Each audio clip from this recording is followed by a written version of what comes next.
भक्तजनों, माताओं, बहनों, सादर जय श्री कृष्ण। हमारे YouTube चैनल में आप सभी का बहुत बहुत स्वागत है। मैं हूं आपके साथ आचार्य धर्मेंद्र शास्त्री।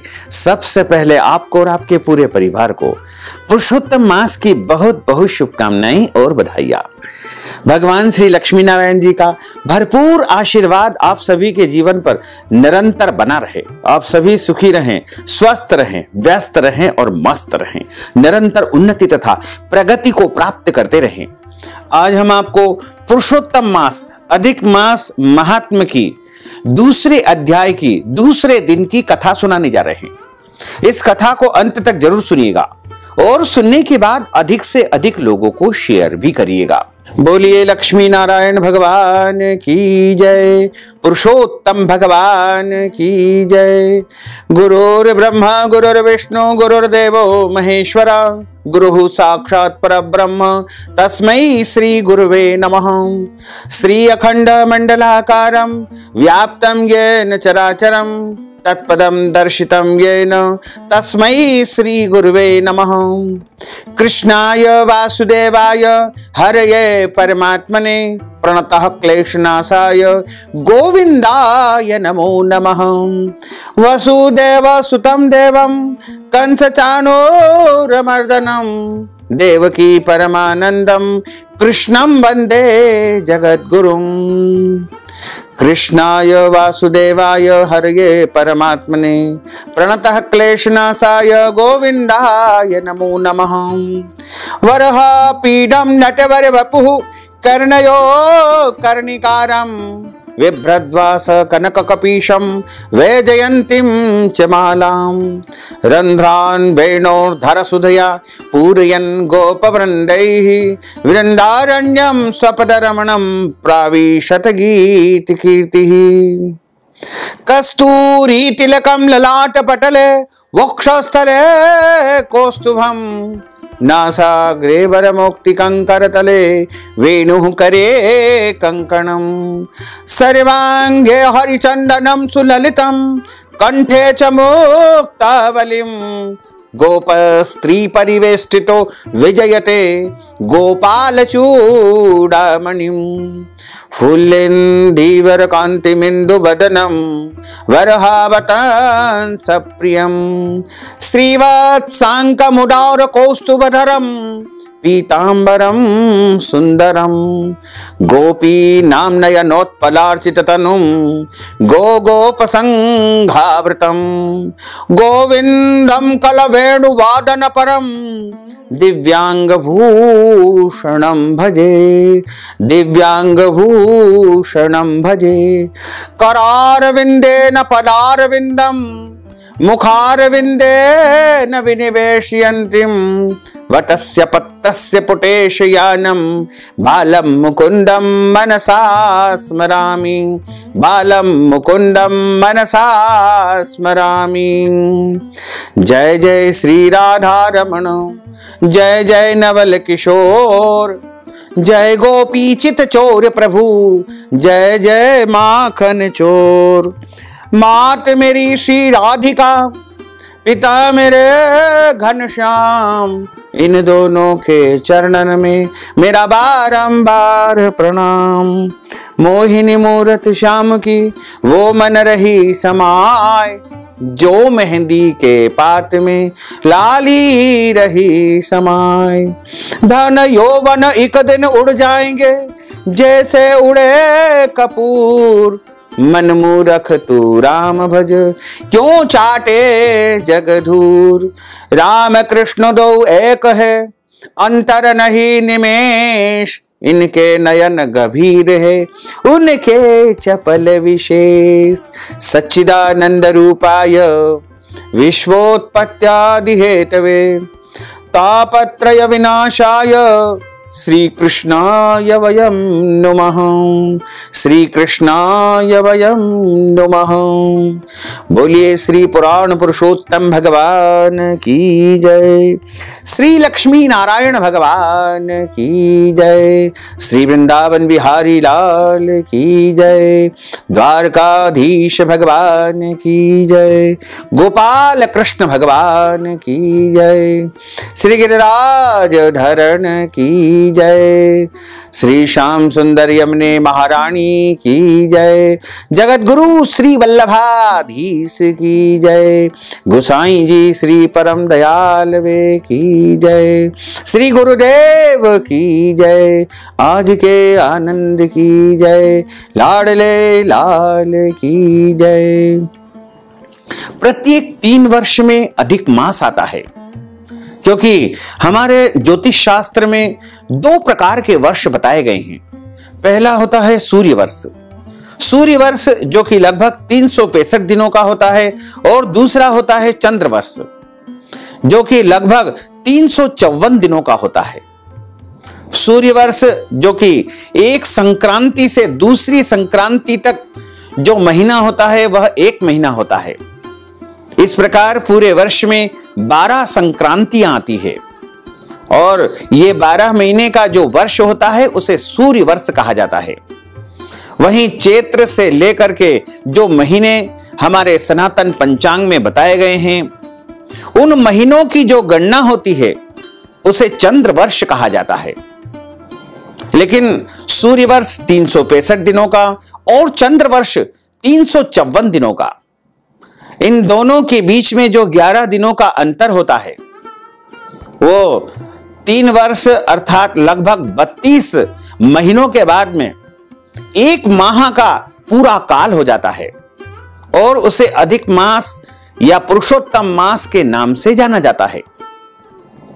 अधिक मास हालांकि भगवान नारायण के द्वारा ही बनाया हुआ है, क्योंकि एक समय की बात है जब भगवान नारायण के द्वारा एक असुर हिरण्याक्ष का वध कर दिया गया था, और उसके वध होने के बाद उसका जो छोटा भाई था हिरण्यकश्यप, वह प्रभु से प्रतिशोध लेने के लिए बदले की भावना से निरंतर विचलित हो रहा था, और उसने मन में निश्चय किया कि मैं अपने आप को इतना मजबूत बना लूंगा कि मेरा इस ब्रह्मांड में, इस सृष्टि में कोई कुछ नहीं बिगाड़ पाएगा। ऐसा निश्चय करके वह तपस्या करने के लिए जंगल में जाता है। जब वह तपस्या करने जाता है तब नारद आदि समस्त देवी देवता मन ही मन विचार करते हैं कि क्यों न हो इसकी तपस्या को भंग करवा दी जाए, या इसकी तपस्या जो है रोक दी जाए, अन्यथा यह तपस्या करके अमरता का वरदान प्राप्त कर लेगा। वह जब तपस्या करने गया तो देवताओं ने पक्षियों का रूप धारण कर लिया, और पक्षी का रूप धारण करके जहां पर वह तपस्या कर रहा था वहां पर नारायण नारायण नाम का उच्चारण वह निरंतर सारे देवी देवता पक्षी बनकर के कर रहे थे। तब हिरण्यकश्यप ने मन ही मन विचार किया कि आज मैंने तपस्या करना आरंभ किया है, तपस्या का पहला दिन है, और ऐसे में ये सभी पक्षी मेरे शत्रु नारायण का नाम निरंतर उच्चारित कर रहे हैं, तो आज का दिन मेरी तपस्या प्रारंभ करने के लिए उचित समय नहीं है। वह अपने राजमहल में पुनः लौट गया। उसकी पत्नी कयाधु ने पूछा कि महाराज, आप तो बोलकर गए थे कि मैं वर्षों के बाद तपस्या करके वरदान प्राप्त करके ही वापस लौटूंगा, फिर आप तो 1 दिन में ही वापस लौट आए हैं। तो हिरण्यकश्यप कहता है, क्या बताऊं देवी, मैं जैसे ही तपस्या प्रारंभ करता हूं, अपनी तपस्या का शुभारंभ करता हूं, वैसे ही वहां पर कुछ पक्षी आ जाते हैं, और वो पक्षी मेरे शत्रु के नामों का उच्चारण कर रहे थे। कयाधु ने पूछा कि वो जो पक्षी थे वो क्या बोल रहे थे। रात्रि का समय था, और कयाधु और हिरण्यकश्यप अपने शयन कक्ष में अपने शयन अवस्था में सोए हुए थे, और दोनों के मध्य ये चर्चा चल रही है। जब बार बार कयाधु हिरण्यकश्यप से यह प्रश्न करती है, तब हिरण्यकश्यप कहता है कि देवी, वो जो मेरे शत्रु नारायण हैं, उनका नाम वो पक्षी बार बार ले रहे थे। कयाधु ने फिर से पूछा कि वो कैसे बोल रहे थे, क्या बोल रहे थे। तब हिरण्यकश्यप ने बोला कि नारायण नारायण नारायण नारायण।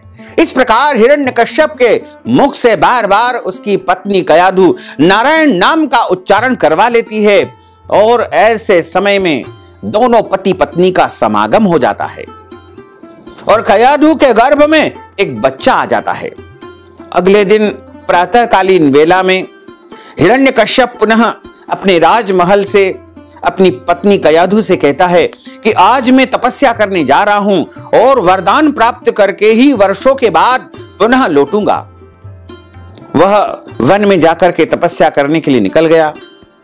इधर हिरण्यकश्यप की जो पत्नी थी कयाधु, उसके गर्भ में एक बालक आ चुका है और नारद जी का वहां पर आगमन हुआ राजमहल में। कयाधु ने नारद जी का बड़ा स्वागत किया, सत्कार किया और कयाधु ने प्रणाम करके उनसे पूछा कि हे ऋषिवर, आज आपका कैसे आगमन हुआ है।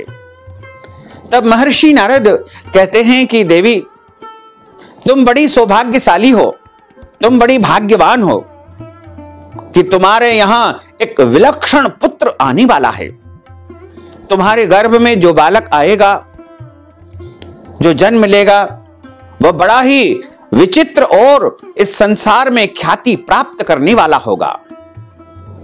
इसलिए देवी, तुम अब उसका अच्छी प्रकार से ध्यान रखो, अपनी गर्भावस्था का ध्यान रखते हुए, और ठीक 9 महीने के बाद तुम्हारे यहां बालक का जन्म होगा और वही बालक तुम्हारा और तुम्हारे पति का परमात्मा से साक्षात्कार भी करवाएगा।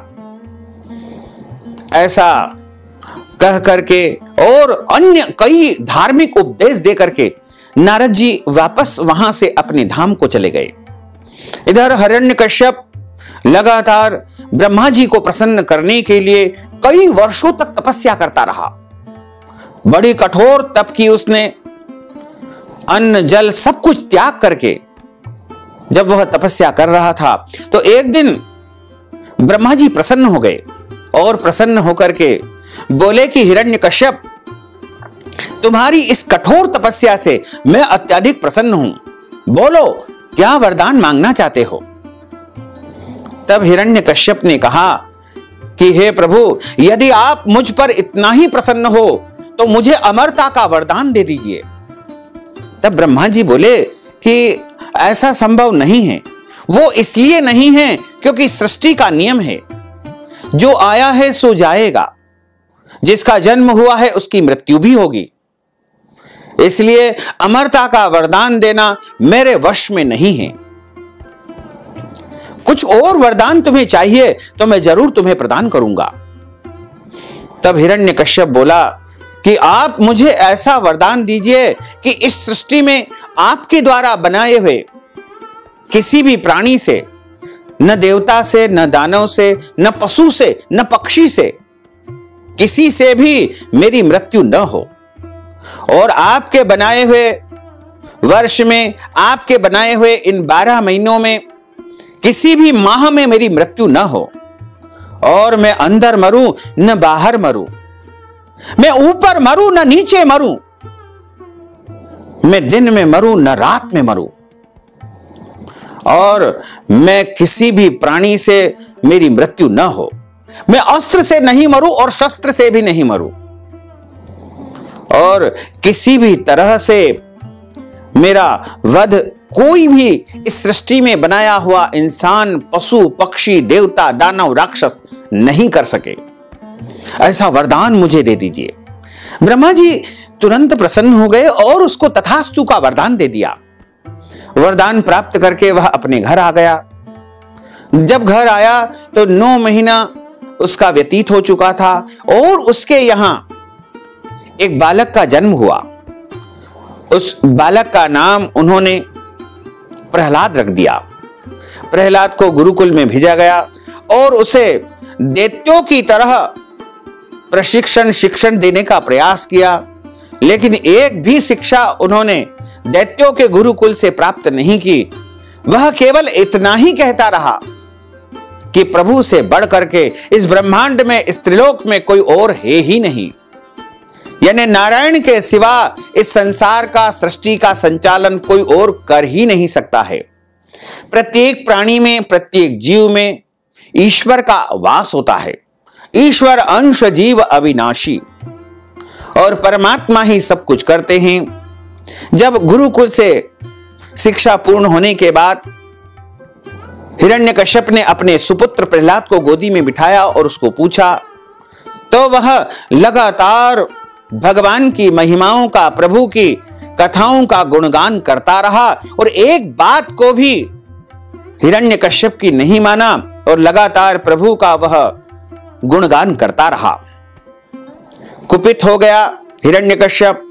नाना प्रकार की यातनाएं, सजाएं प्रहलाद को दी गई, लेकिन उनसे प्रहलाद का बाल भी बांका न हो सका। अग्नि में जलाने का प्रयास किया, अपनी बहन होलिका को बुलाया, उसकी गोदी में बैठाया और जलाने का प्रयास किया, लेकिन उसकी बहन होलिका जल चुकी थी। लेकिन प्रहलाद का कोई कुछ नहीं बिगाड़ पाया था। अंततो गत्वा एक दिन हिरण्यकश्यप बहुत कुपित हो गए, नाराज हो गए और प्रहलाद को पूछने लगे कि बताओ प्रहलाद, तुम रात दिन बस एक ही एक बात करते रहते हो, नारायण नारायण। तुम्हारा नारायण है कहां? मुझे बताओ, मैं भी तो देखूं कि तुम्हारा नारायण कहां रहता है। तब प्रहलाद कहते हैं कि पिताजी, मेरे प्रभु, मेरे नारायण तो सर्वव्यापी है। कण कण में वो विराजित रहते हैं और प्रत्येक जीव में, प्रत्येक प्राणी में, प्रत्येक वस्तु में नारायण विराजित रहते हैं। उनकी मर्जी के बिना इस ब्रह्मांड में, इस त्रिलोकी में कुछ भी नहीं हो सकता है। और जो भी अच्छा होता है, बुरा होता है, वो सब नारायण की मर्जी से होता है। वो सब परमात्मा की इच्छा से होता है। परमात्मा की इच्छा के बगैर इस संसार में कोई भी व्यवस्था संचालित हो ही नहीं सकती है। हिरण्यकश्यप ने कुपित होकर के बोला, बताओ तुम्हारा नारायण इस समय कहां है? इस खंबे में है क्या? प्रहलाद ने बोला कि जी पिताजी, इस खंबे में भी नारायण है।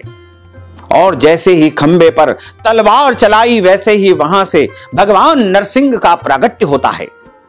बोलिए नरसिंह भगवान की जय। नरसिंह भगवान बाहर निकल आए और हिरण्यकश्यप को तुरंत उन्होंने झपट करके उठा लिया और उठा करके अपनी गोदी में लेटा लिया। नरसिंह भगवान द्वार की देहरी पर बैठ गए और देहरी पर बैठ करके उसका सीना चीरने के पहले हिरण्यकश्यप से पूछते हैं कि तुमने ब्रह्मा जी की तपस्या करके उनसे कुछ वरदान मांगे थे और वो सारे वरदान आज मैं पूर्ण करूंगा। बताओ, मैं अंदर हूं या बाहर हूं? मैं ऊपर हूं या नीचे हूं? दिन है या रात है? और मैं तुम्हें अस्त्र से नहीं मारूंगा और शस्त्र से नहीं मारूंगा। और बताओ, मैं पशु हूं या फिर कोई मनुष्य हूं? बताओ, मैं कोई देवता हूं या दानव हूं? और यह भी बताओ, क्या मुझे ब्रह्मा बनाते हैं क्या? मैं ऐसे कईयों ब्रह्माओं का निर्माण करता हूं। और यह बताओ कि इस समय जो महीना चल रहा है वो कौन सा महीना है? तो हिरण्यकश्यप से भगवान कहते हैं कि यह जो महीना बनाया है इसका नाम है अधिक मास, और यह महीना मैंने तुम्हारा वध करने के लिए, तुम्हारी प्रतिज्ञा को पूर्ण करने के लिए ही बनाया है। क्योंकि तुम्हारे घर पर एक भक्त के रूप में पुत्र की तुम्हें प्राप्ति हुई है और वो भक्त ही तुम्हारी मुक्ति का कारण बना है, तुम्हारे मोक्ष का कारण बना है। क्योंकि जिसके घर में भक्त आ जाते हैं उसके घर का प्रत्येक प्राणी परमात्मा को अवश्य ही प्राप्त कर लेता है। यानी किसी परिवार में यदि एक सज्जन पुरुष होगा, एक भक्त पुरुष होगा, एक आदर्शवादी व्यक्ति होगा, तो वो पूरे परिवार को तार देगा। और यदि किसी परिवार में, घर में एक भी गलत व्यक्ति होगा, पापी व्यक्ति होगा, दुष्कर्मों को करने वाला व्यक्ति होगा, तो वह पूरे परिवार को बर्बाद कर देगा।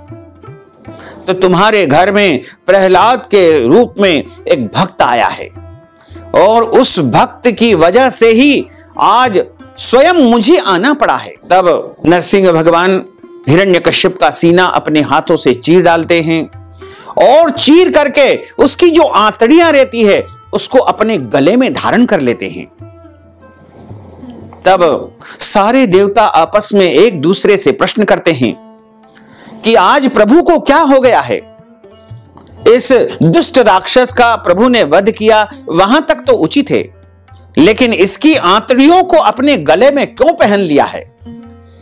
तब कुछ देवता कहते हैं कि ऐसे भक्त जिसका स्वयं मोक्ष करने के लिए, उद्धार करने के लिए परमात्मा को आना पड़ा है, वो कितना बड़ा भाग्यशाली है, और उसका मोक्ष प्रदान करने के लिए ही प्रभु ने उसकी आंतड़ियों को अपने गले में धारण कर लिया है। अब समस्त देवता कहने लगे कि भगवान नरसिंह का इतना कोप है, इतना प्रकोप है, इतने प्रकोप को कौन शांत कर सकता है। प्रहलाद ने प्रार्थना की और सारे देवी देवताओं ने स्तुति की, वंदना की। महालक्ष्मी जी तक सूचना पहुंचाई गई कि आपके पतिदेव का आप दर्शन कर लीजिए। जैसे ही महालक्ष्मी जी ने देखा तो वो जैसे ही इस भयंकर रूप को देखती है, तुरंत वहां से दौड़ लगा करके वैकुंठ में चली जाती है और कहती है कि ये मेरे स्वामी नहीं हो सकते, इतना भयंकर स्वरूप मेरे स्वामी का। प्रहलाद जी प्रार्थना करने लगे, समस्त देवी देवता प्रार्थना करने लगे, लेकिन किसी की भी प्रार्थना को उन्होंने स्वीकार नहीं किया। अंततो गत्वा प्रहलाद जी के निवेदन पर पुनः अपने सौम्य रूप को नारायण ने परिवर्तित कर लिया। इस प्रकार एक भक्त के लिए, एक भक्त का उद्धार करने के लिए परमात्मा ने 12 महीनों से 13वां महीना बनाया, जिसका नाम पुरुषोत्तम मास हुआ। अब सवाल यह आता है कि इसका नाम अधिक मास, मल मास या पुरुषोत्तम मास क्यों है?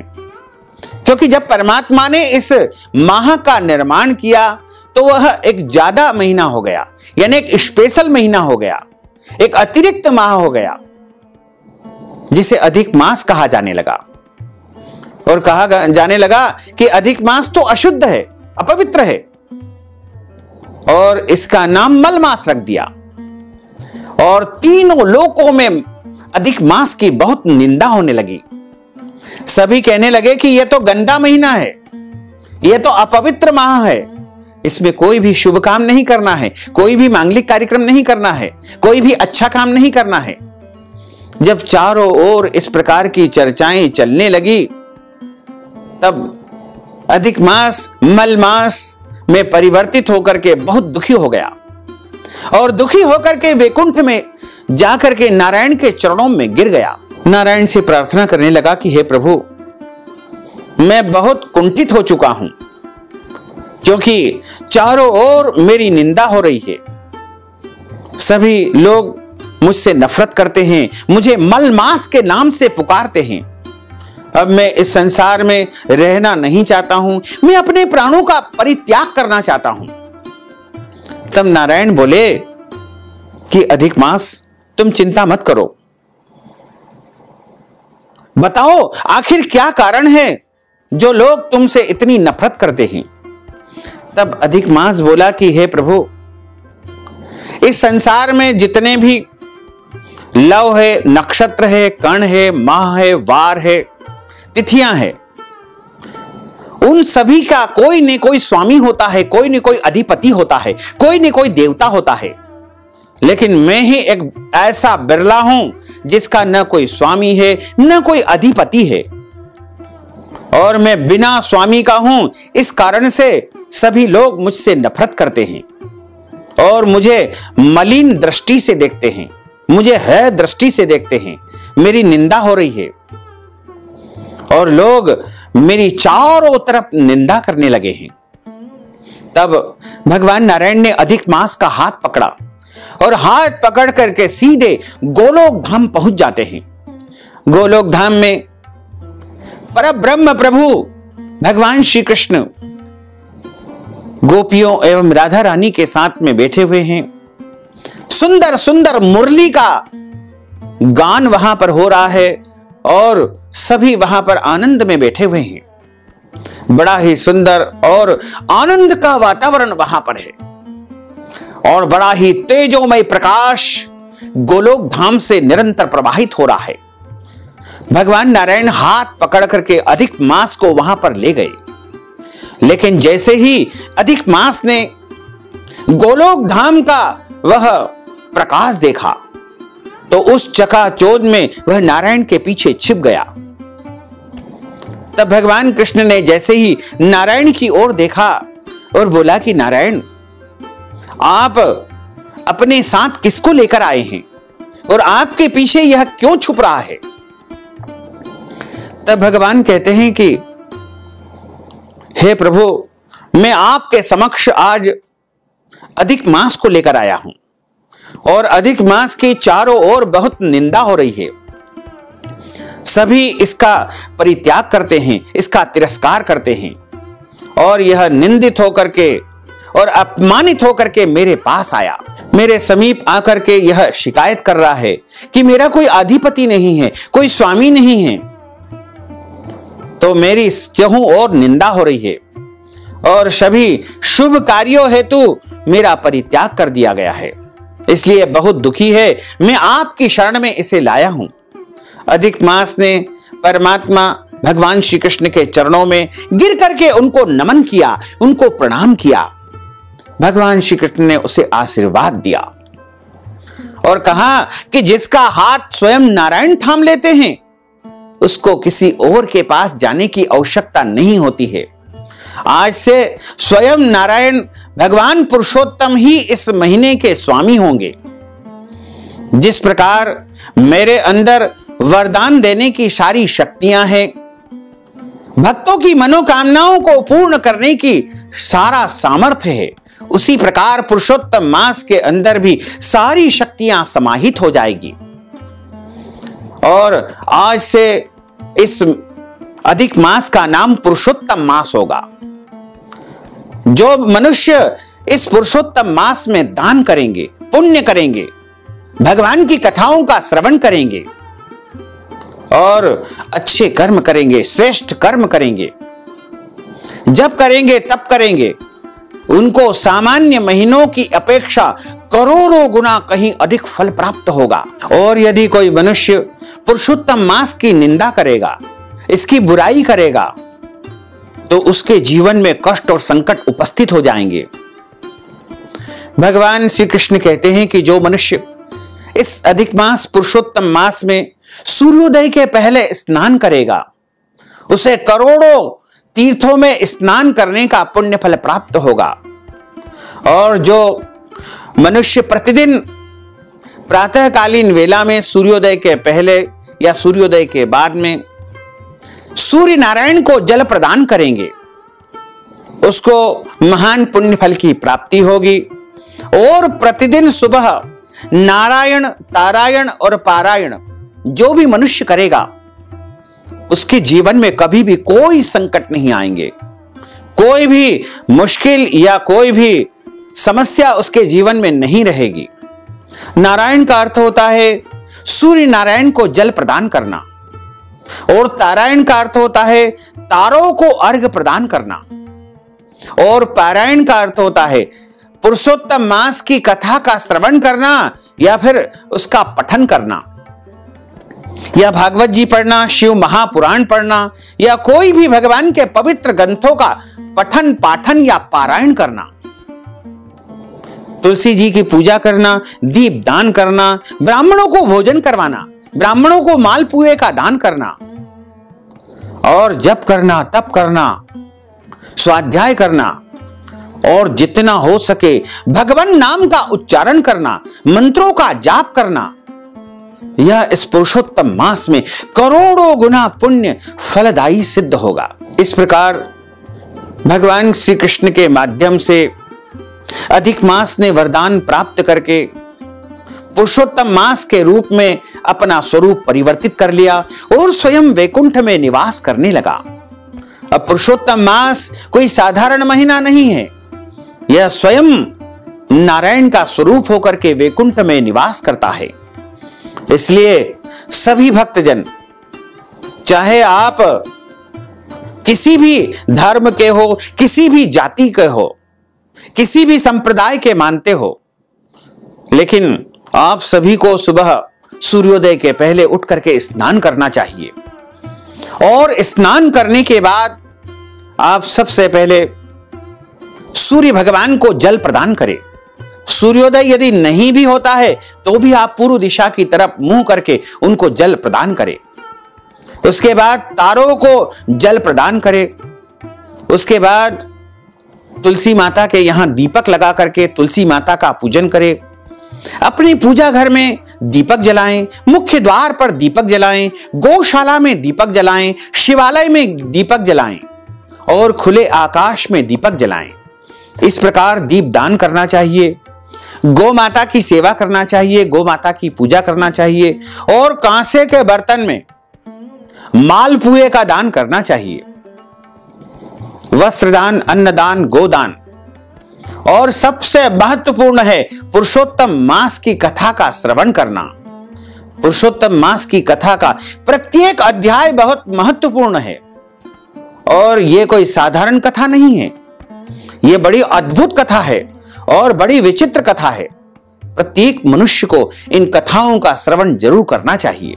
पुरुषोत्तम मास के दूसरे अध्याय की जो कथा आती है उसमें सूत जी महाराज बोले कि राजा परीक्षित के पूछने पर भगवान शुक द्वारा कथित परम पुण्यप्रद श्रीमद् भागवत कथा श्री सुखदेव जी के प्रसाद से सुन करके और अनंतर राजा का मोक्ष भी देख करके अब यहां यज्ञ करने को उद्यत ब्राह्मणों को देखने के लिए मैं यहां पर स्वयं आया हूं और यहां यज्ञ में दीक्षा के लिए आए हुए ब्राह्मणों का दर्शन कर मैं कृतार्थ हुआ हूं। ऋषि बोले, हे साधो, अन्य विषय की बातों को त्याग करके भगवान श्री कृष्ण द्वैपायन के प्रसाद से उनके मुख से जो आपने सुना है वही अपूर्व विषय है सूत, आप हम लोगों को सुनाइए, हम लोगों को कहिए।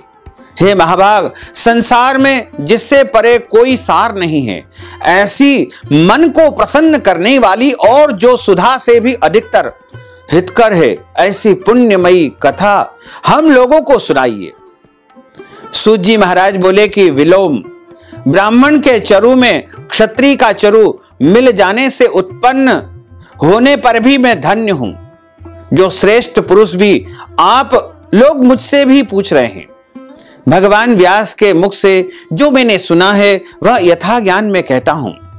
एक समय नारद मुनि नर नारायण के आश्रम में पधारे, जो आश्रम बहुत से तपस्वियों, सिद्धों तथा देवताओं से भी युक्त है और वहां पर बेर, बहेड़ा, आंवला, बेल, आम, अमड़ा, कैथ, जामुन, कदम्ब आदि अनेक पवित्र वृक्षों से सुशोभित है।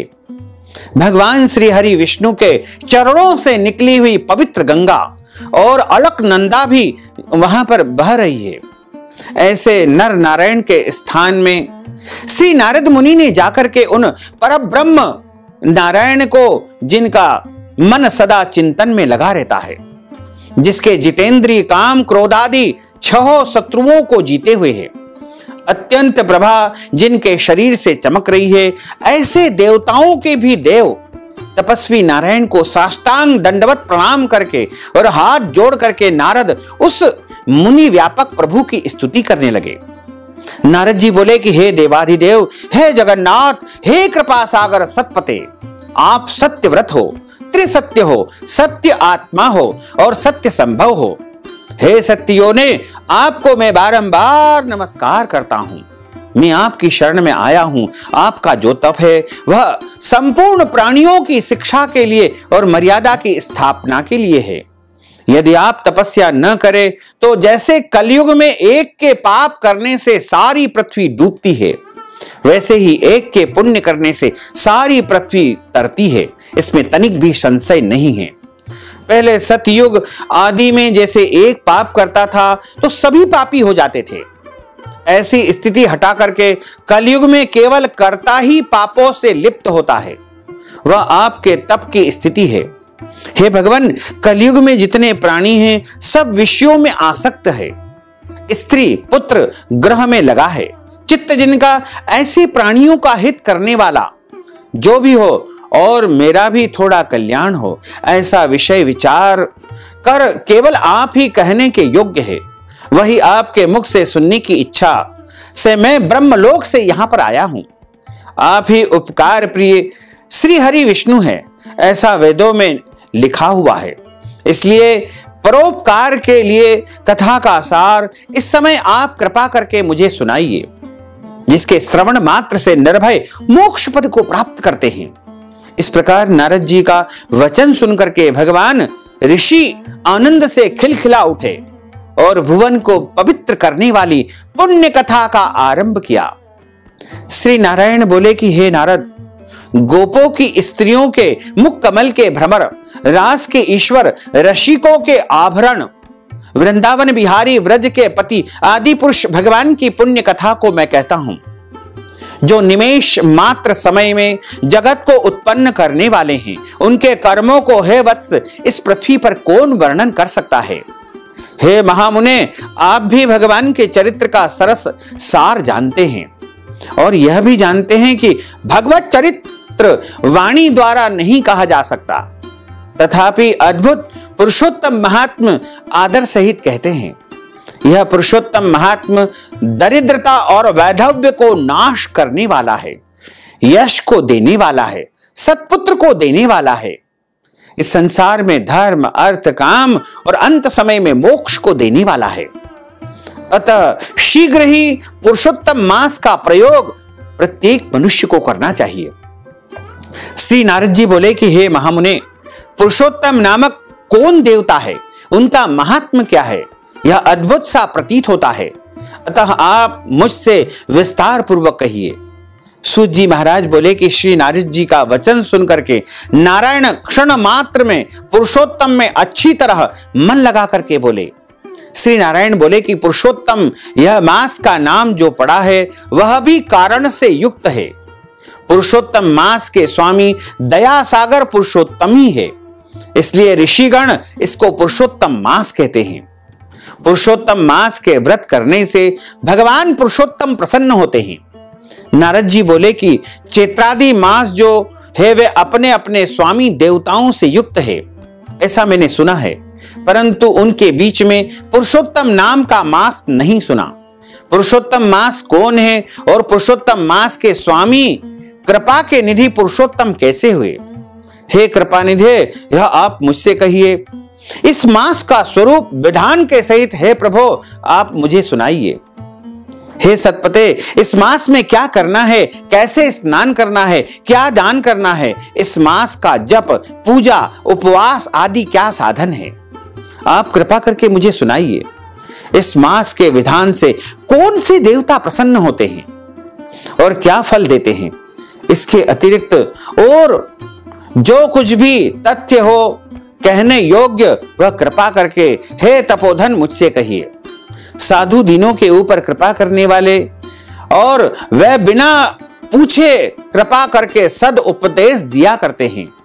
इस पृथ्वी पर जो मनुष्य दूसरों के भाग्य के अनुवर्ती, दरिद्रता से पीड़ित, नित्य रोगी रहने वाले, पुत्र चाहने वाले, जड़, गूंगे, ऊपर से अपने को बड़े धार्मिक दर्शाने वाले, विद्या विहीन मलिन वस्त्रों को धारण करने वाले, नास्तिक, पर स्त्रीगामी, नीच, जर्जर, दास वृत्ति करने वाले, आशा जिनकी नष्ट हो गई है, संकल्प जिनके भग्न हो गए हैं, तत्व जिनके क्षीण हो गए हैं, कुरूपी, रोगी, कुष्ठी, टेढ़े मेढ़े अंग वाले, अंधे, इष्ट वियोग, मित्र वियोग, स्त्री वियोग और आप्त पुरुष वियोग, माता पिता विहीन, सुख दुख आदि से सूख गए हैं, अंग जिनके अपनी इष्ट वस्तु से रहित उत्पन्न हुआ करते हैं, किसी अनुष्ठान के करने और सुनने से पुनः उत्पन्न न हो।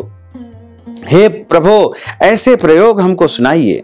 वैधव्य, वंध्यादोष, अंगहीनता, दुष्ट व्याधियां, रक्त पित्त आदि, मिर्गी, राज यक्ष्मादि जो दोष है, इन दोषों से दुखित मनुष्यों को देख करके हे जगन्नाथ मैं दुखी हूं, अतः मेरे ऊपर दया करके हे ब्राह्मण मेरे मन को प्रसन्न करने वाले विषय को विस्तार से कहिए।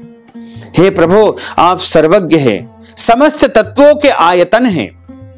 सूत जी महाराज बोले कि इस प्रकार नारद जी के परोपकारी मधुर वचनों को सुन करके देवाधिदेव नारायण चंद्रमा की तरह शांत महामुनि नारद से नए मेघ के समान गंभीर वचन बोले। और इस प्रकार यहां पर अधिक मास पुरुषोत्तम मास के दूसरे दिन की दूसरे अध्याय की कथा का समापन होता है। अगली इसके आगे की कथा आपको तीसरे अध्याय में सुनने को मिलेगी। बोलिए श्री पुरुषोत्तम भगवान की जय। अच्युतम केशवम रामनारायणम कृष्ण दामोदरम वासुदेवम हरे श्रीधरम माधवम गोपिका वल्लभम श्री जानकी नायकम श्री रामचंद्रम भजे। जानकी मनोहरम सर्वलोक नायकम श्री शंकरादि सेवितम पुण्य नाम कीर्तनम श्री राम राम राम राम राम तायकम। रामा कृष्ण वासुदेवा भक्ति मुक्तिदायकम। रामा कृष्ण वासुदेवा भक्ति मुक्तिदायकम। रामा कृष्ण वासुदेवा भक्ति मुक्तिदायकम। रामा कृष्ण वासुदेवा भक्ति मुक्तिदायकम। बोलिए श्री वृंदावन बिहारी लाल की जय। श्री गिरिराज धरण की जय। श्री श्याम सुंदर यमुने महारानी की जय। जगत गुरु श्री वल्लभाधीश की जय। गुसाई जी परम दयाल की जय। श्री गुरुदेव की जय। लाडले लाल की जय। आज के आनंद की जय। धर्म की जय हो, अधर्म का नाश हो, प्राणियों में सद्भावना हो, विश्व का कल्याण हो। सनातन धर्म की जय हो, गौ माता की जय हो, नगर बस्ती की जय हो। आज के आनंद की जय हो, कल के आनंद की जय हो, परसों के आनंद की जय हो, बरसों बरसों के आनंद की जय हो। ओम नमः पार्वती पते हर हर महादेव। हर काल हर कंटक हर दुख हर दारिद्र हर आनंद की लहर कर। जय जय श्री राधे श्याम। भक्तजनों, माताओं बहनों, यदि आप पुरुषोत्तम मास की कथा के निमित्त दक्षिणा प्रदान करना चाहते हैं या पुरुषोत्तम मास का दान पुण्य करना चाहते हैं, मालपुआ दान करना चाहते हैं, ब्राह्मण भोजन करवाना चाहते हैं, ब्राह्मणों को दान दक्षिणा देना चाहते हैं, वस्त्र दान, अन्न दान, गोदान या कोई भी दान पुण्य यदि आप पुरुषोत्तम माह के निमित्त करना चाहते हैं तो आप हमारे पेटीएम, गूगल पे, फोन पे अथवा अकाउंट नंबर के माध्यम से नगद राशि पहुंचा करके अपना नाम और गोत्र व्हाट्सएप के माध्यम से भेज करके पुरुषोत्तम मास का संपूर्ण पुण्य लाभ प्राप्त कर सकते हैं। साथ ही आप सभी से अनुरोध है कि इस ज्ञानवर्धक वीडियो को अधिक से अधिक लोगों को शेयर करिएगा, लाइक करिएगा, कमेंट करिएगा और यदि अभी तक आपने सब्सक्राइब नहीं किया है तो अभी और इसी समय सब्सक्राइब अवश्य कर लीजिए। आपको और आपके पूरे परिवार को सादर जय श्री कृष्ण, सादर धन्यवाद।